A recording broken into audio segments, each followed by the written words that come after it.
So it's really interesting, that dynamic. And a lot of Generation Z and even younger that were born with the internet, spend probably the same amount of time socializing in virtual environment than physical environment. For them, it's natural to want to, just like you would, maybe buy some branded shoes in the physical world to signify a social status, or just because you like them. It's natural to do the same in digital environments. And the lines between the physical and digital are really starting to be blurring.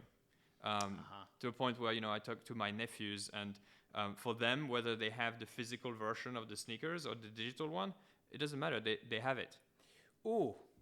So they're like, they value it as much at this point in time. They're like, yeah, I got the NFT. Yeah, it's fine. I got the NFT. Yep. Or not even the NFT. Not even the NFT in this case, the digital but that actually brings up a good point, because in this case, it's not even on the blockchain. It's like they value just the asset itself within the closed system. So this is interesting, because another thing you said is that your metaverse is just a game if it doesn't have the blockchain component. But at the same time, if people find value within the assets, does that still stand true?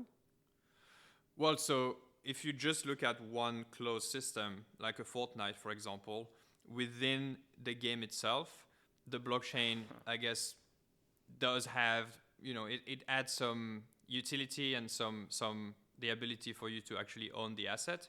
But the real value of blockchain is when you start considering multiple worlds, and the fact that in the blockchain, the assets actually belongs to you as a user. They are part of your wallet, and you bring your wallet across these different games. So the asset itself is not part of the game anymore. So if, you play game 1, you have a sword, and that game ends up dying, you can still use the sword in game 2. At least that's the promise of interoperability. And so that's where blockchain becomes really interesting, because the assets become a property of the user, not a property of the platform. Interesting. I have two thoughts here. First one is like, why, like interoperability is, it makes sense to a lot of people from the get-go. It's like pretty easy to understand.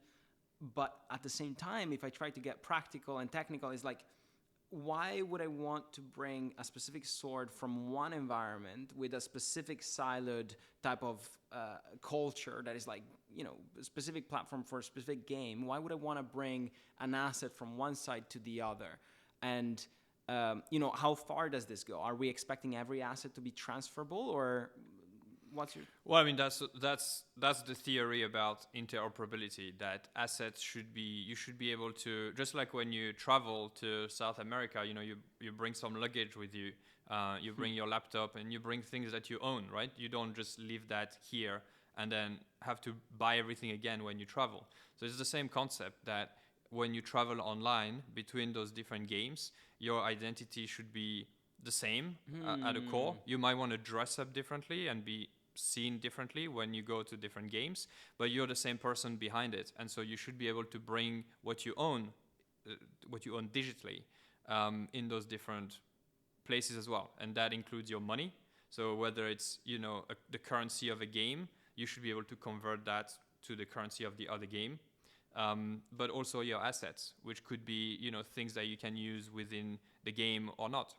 And it becomes much more interesting where you stop thinking about games, but you think about it as just the metaverse, right? Which is more like a general platform where you can do things that are not purely gaming, where you can then bring your assets along with you within those different experiences. Which is basically removing the borders of the internet, if you think about it, because you have your profile, and you have the things that you own, and you can bring that across, the different properties that you want to visit.